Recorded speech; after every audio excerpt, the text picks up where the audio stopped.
Hi guys, welcome to the channel.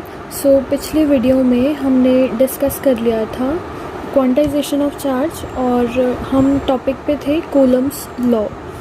तो Coulomb's law में हमने क्या डिस्कस कर लिया था कि दो चार्जेस होंगे हमारे पास Q1 और Q2। उनके बीच में डिस्टेंस होगा स्मॉल r। तो इनके बीच में जो फोर्सेस लग रही होती हैं उन फोर्सेस को हम कैलकुलेट करते हैं इस फॉर्मूला से F is equals to 1/4 pi epsilon naught Q1 Q2 by R square.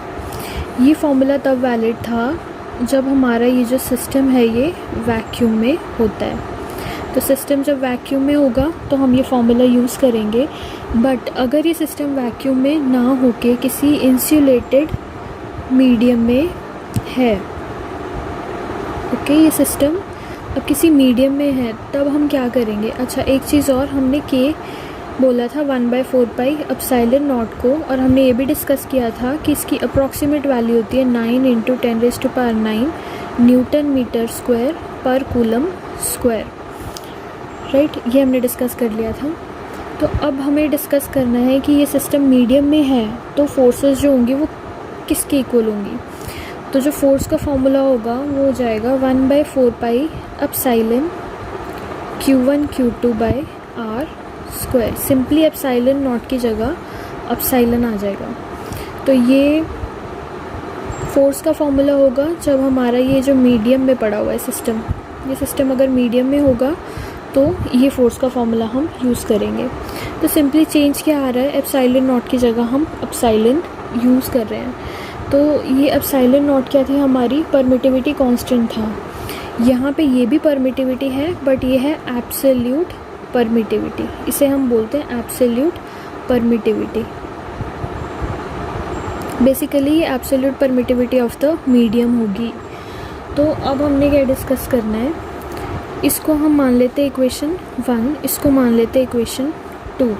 अब मैं इक्वेशन 1 को इक्वेशन 2 से डिवाइड करूँगी। अच्छा, इस फोर्स को हम FM से डिनोट करेंगे। This is force in a medium, ठीक है, हम मीडियम में फोर्स डिस्कस कर रहे हैं। तो फर्स्ट और सेकंड इक्वेशन को हम डिवाइड करेंगे, मतलब F को हम FM से डिवाइड करेंगे।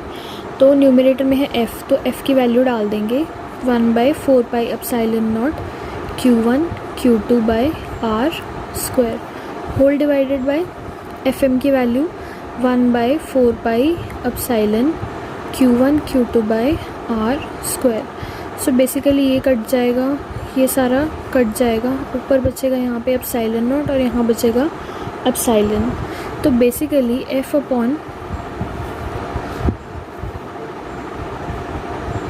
FM ये किसके इक्वल आ रहा है, न्यूमरेटर में बच रहा है 1/एप्सिलॉन नॉट और नीचे बच रहा है 1/एप्सिलॉन।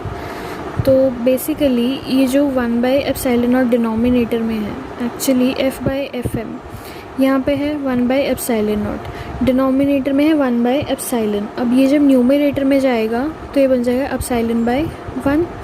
तो बेसिकली ये आ गया हमारे पास एप्सिलॉन/एप्सिलॉन नॉट। तो basically F divided by FM, ये जो दोनों इक्वेशंस को हमने डिवाइड किया है, डिवाइड करके हमारे पास वैल्यू है एप्सिलॉन/एप्सिलॉन नॉट, और इसको हम डेजिग्नेट करते हैं एज एप्सिलॉन R। अब एप्सिलॉन R क्या है, एप्सिलॉन R है हमारी रिलेटिव परमिटिविटी।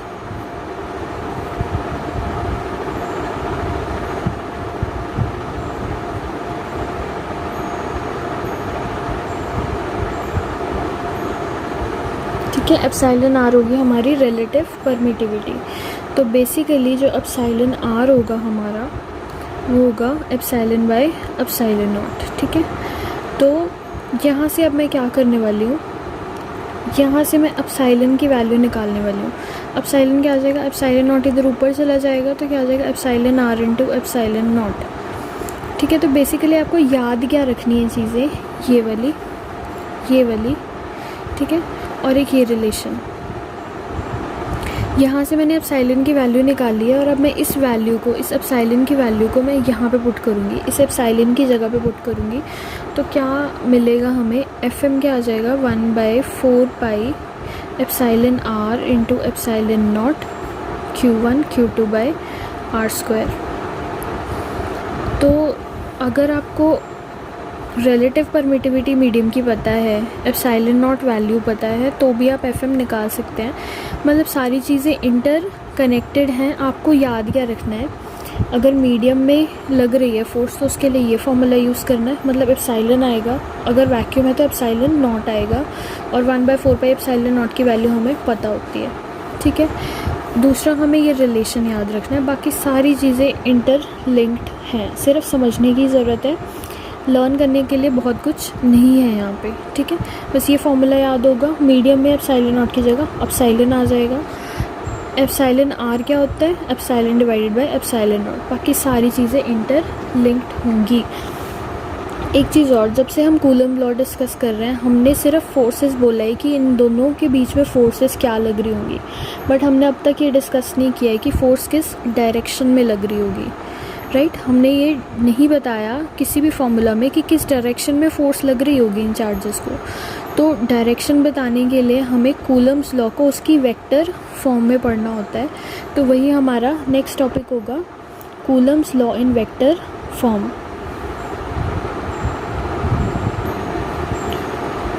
तो अब हम ये टॉपिक स्टार्ट कर लेते हैं, Coulomb's law in vector form.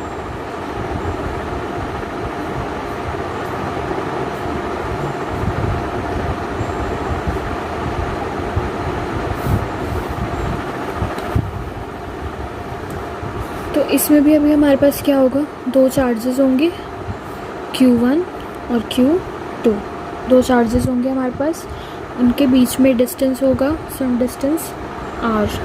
ठीक है, अब इन दोनों चार्जेस को हम मान लेते हैं, दोनों चार्जेस जो हैं वो सिमिलर हैं, पॉजिटिव पॉजिटिव हैं दोनों, तो एक दूसरे को रिपेल करेंगे। तो ये जो लाइन इन दोनों को जॉइन कर रही है, इस लाइन के अलॉन्ग ही फोर्स लग रही होगी, जिससे कि ये दूर जा रहे होंगे एक दूसरे से। तो Q1 के ऊपर जो फोर्स लग रही है Q2 की वजह से, उसको मैं नाम दे रही हूँ force on Q1 due to Q2 F12। और Q2 के ऊपर जो Q1 की वजह से फोर्स लग रही है, जिसकी वजह से वो इस तरफ को रिपेल होगा, उसको मैं नाम दे रही हूँ force on Q2 due to Q1 F21। ठीक है, अब एक चीज़ और, अच्छा हमने जब वेक्टर फॉर्म में नहीं पढ़ा था कूलम्स लॉ को, सिंपली कूलम्स लॉ पढ़ा था, तो हमने पढ़ा था जो फोर्स होगी इनके बीच में जब ये सिस्टम वैक्यूम में होगा। अभी भी हम वैक्यूम में डिस्कस कर रहे हैं। जब ये सिस्टम वैक्यूम में होगा तो फोर्स होगी 1/4 pi epsilon naught Q1 Q2 by R square. ये फोर्स होगी, फॉर्मूला होगा फोर्स का।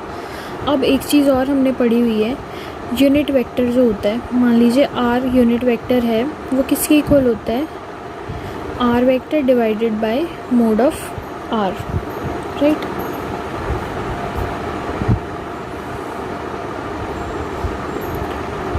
तो इसी फॉर्मूला को हम अब यूज़ करेंगे। तो मान लीजिए मुझे पहले निकालनी है F12, force on Q1 due to Q2। तो वेक्टर का साइन लगा रही हूँ मैं, तो ये किसके इक्वल आएगा, 1/4 pi epsilon naught Q1 Q2 by R12 square. ठीक है, F12 यूज़ किया, हम R12 यूज़ कर रहे हैं, ऑन 1 ड्यू टू 2 यहाँ से यहाँ मूव करेंगे, R12 स्क्वायर। तो क्योंकि हमें डायरेक्शन दिखानी है, तो यूनिट वेक्टर जो होगा वो बहुत अच्छे से हमें डायरेक्शन के बारे में बता देगा। तो इसीलिए मैंने यहाँ पे यूनिट वेक्टर को इंट्रोड्यूस कर दिया है। अब हम क्या करेंगे, ये जो फॉर्मूला है इसको यूज़ करेंगे, ठीक है, इस यूनिट वेक्टर की जगह। तो अब ये फॉर्मूला किस में चेंज हो जाएगा, F12 किसके इक्वल आएगा, 1/4 pi epsilon naught Q1 Q2 by R12 square into R12 vector किसके इक्वल हो जाएगा, R vector 12 divided by R12।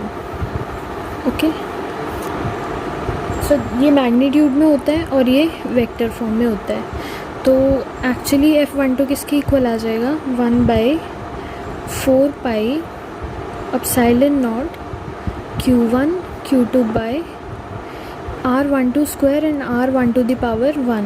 Basis same है, पावर ऐड होंगी, ये हो जाएगा R12 क्यूब और यहाँ बचेगा R12 वेक्टर। तो ये आ जाएगा force on one due to two in vector form. तो ये जो एक्सप्रेशन है ये हमें डायरेक्शन भी बताएगा, मैग्नीट्यूड भी बताएगा एज वेल एज डायरेक्शन भी बताएगा। अब सिमिलर तरीके से हम F21 भी निकाल सकते हैं। F21 किसके इक्वल आएगा, 1/4 epsilon naught Q1 Q2 by R21 cube R21 vector. Similar तरीके से F21 भी निकल जाएगा, ठीक है। तो आई होप टिल नाउ, ये है Coulomb's law in vector form. I hope till now सारी चीज़ें आपको क्लियर होंगी। तो so far that's it for this video. Next video में हम इलेक्ट्रिक फील्ड और गॉसेस लॉ कवर करने की ट्राई करेंगे, ठीक है। इलेक्ट्रिक फील्ड के बारे में पढ़ेंगे, देन हम पढ़ेंगे गॉसेस लॉ क्या होता है। तो आई होप अब तक जो भी हमने पढ़ा है वो सब आपको क्लियर है। So far that's it for this video. Thank you so much for watching.